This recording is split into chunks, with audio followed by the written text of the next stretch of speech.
Yeah, please sit down. Thank you.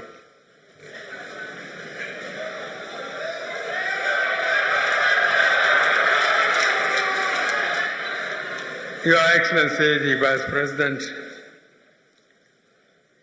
Mrs. Buhari, Your Excellency, the governors, the National Chairman of All Progressive Congress, members of the National Assembly,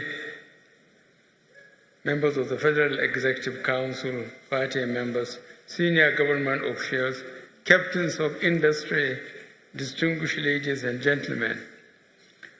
4 years ago, we promised Nigerians real change in what we do and how we do it. Nigerians sent a clear message in the last election, and our platform offered a new, ambitious plan for a secure, prosperous, and corruption-free country. We have worked hard to fulfill our promises, and while the road may have been difficult, over the last 3.5 years, we have laid the foundation for a strong, stable, and prosperous country for the majority of our people.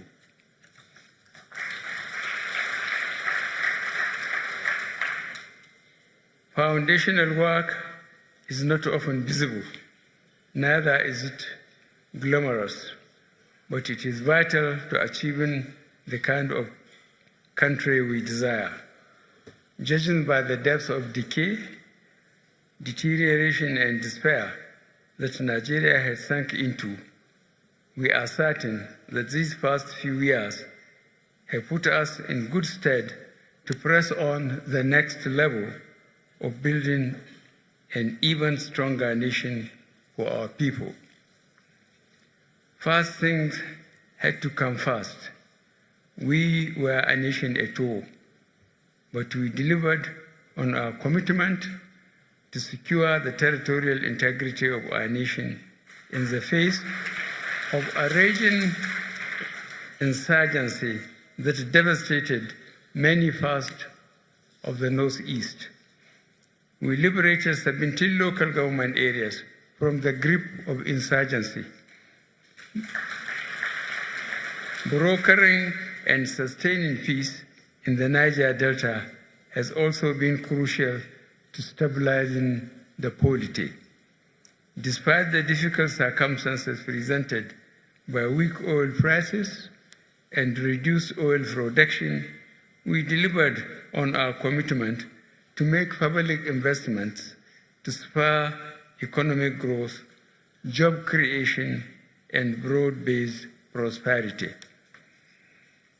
Agriculture continues to expand our economic base, as do our investments in deficient infrastructure across the length and breadth of this nation.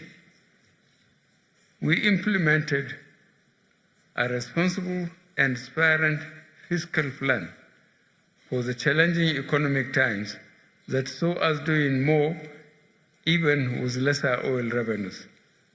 Grand-scale corruption perpetrated at the highest level of government is now a thing of the past. Just as the Treasury single account has made it more difficult for ministries, departments, and agencies to exercise the unrestrained liberties that help foster a climate conducive to corruption. The nation's wealth is now being invested in capital projects to expand infrastructure and connect people, goods, and opportunities by rail, road, and air. The federal government supported state governments with bailouts that enable them to pay workers on their payroll. We took an unprecedented step towards creating a fairer and more equitable society by implementing Africa's biggest social investment program. Through the National Social Investment Program, we are providing direct support to over 13 million Nigerians who need it by giving relief and assistance to unemployed youth, our children, the weak and vulnerable, as well as small and medium businesses. But even as we lay the foundation for a stable and prosperous nation, we acknowledge there is still much to do. The next level of effort focuses on job creation across various sectors, from an enlargement of the N-Power program to investing in technology and creative sector jobs to agriculture and revolutionizing access to credit for entrepreneurs and artisans. There is scope for over 15 million new jobs. The march away from a mono economy must continue with our industrialization plan coming to fore. With specific plans underway to exploit the comparative advantage of the geopolitical zones and different states by developing 6 industrial parks and 109 sufficient production and processing centers across each senatorial district, our incremental move away from oil dependence is assured.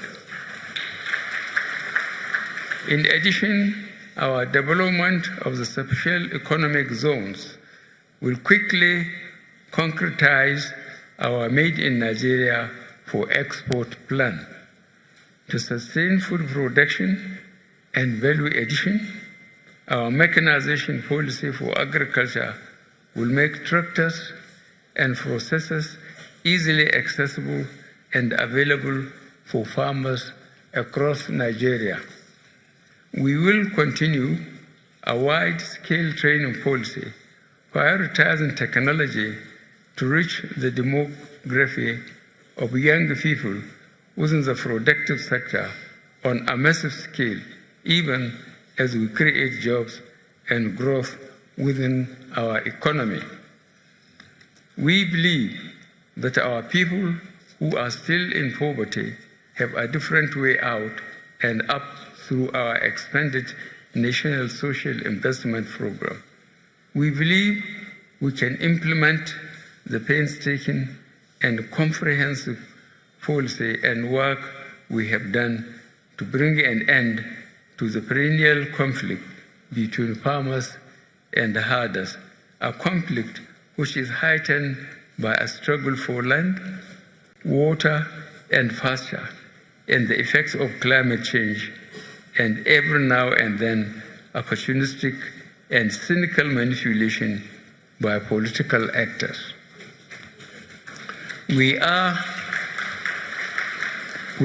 implementing a blend of measures that ensure that justice, order, modernization, and the new economic paradigms emerge.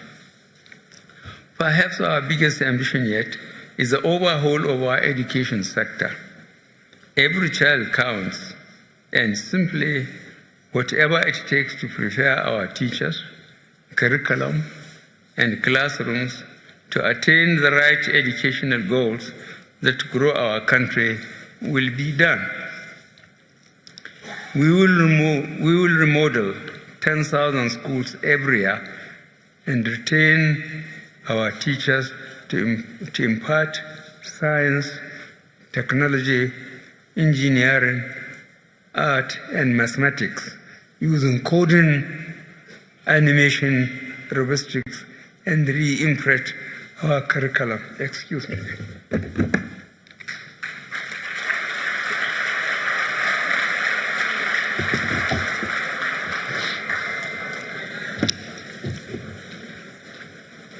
We know that to succeed, moral integrity and conscience must continue to form the dominant character of our nation and its leadership. Corruption is an existential threat to Nigeria. Despite the gains we have made in closing the gates, we know that there is still much ground to cover to stop systematic corruption. We are committed to deepening the work we started this first term, such that nations' assets and resources continue to be organized and utilized to do good for the common man. The next 4 years will be quite significant for our country.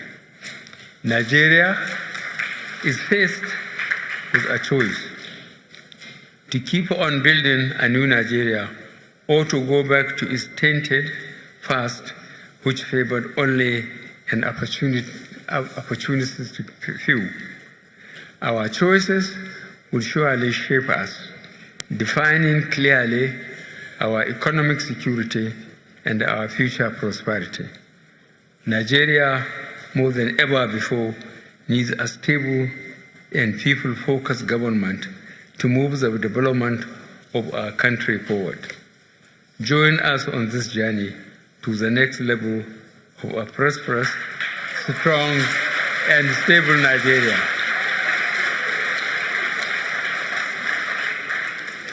The achievements and projections I have enumerated above are just a summary of what we have done and what we intend to do in our next term. If Nigerians graciously give us a second term mandate.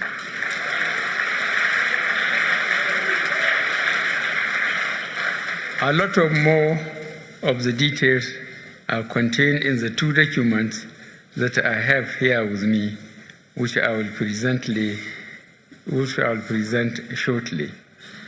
I am not unmindful of the fact that today is the day that presidential and National Assembly campaigns kick off.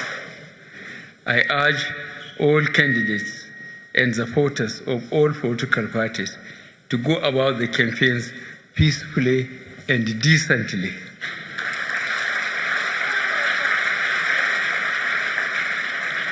As I always say, we have no other country but Nigeria. Let us not set it ablaze because of politics or sectional interests. It is now my pleasure and privilege to present to you the 2 documents. The first one is a manual containing our major achievements and experiences to guide all our supporters as we begin campaigns nationwide. The second is the tax level, a document that captures our aspirations and projections for the next 4 years. I trust that you will find the time to review both very carefully. Thank you, and God bless the Federal Republic of Nigeria.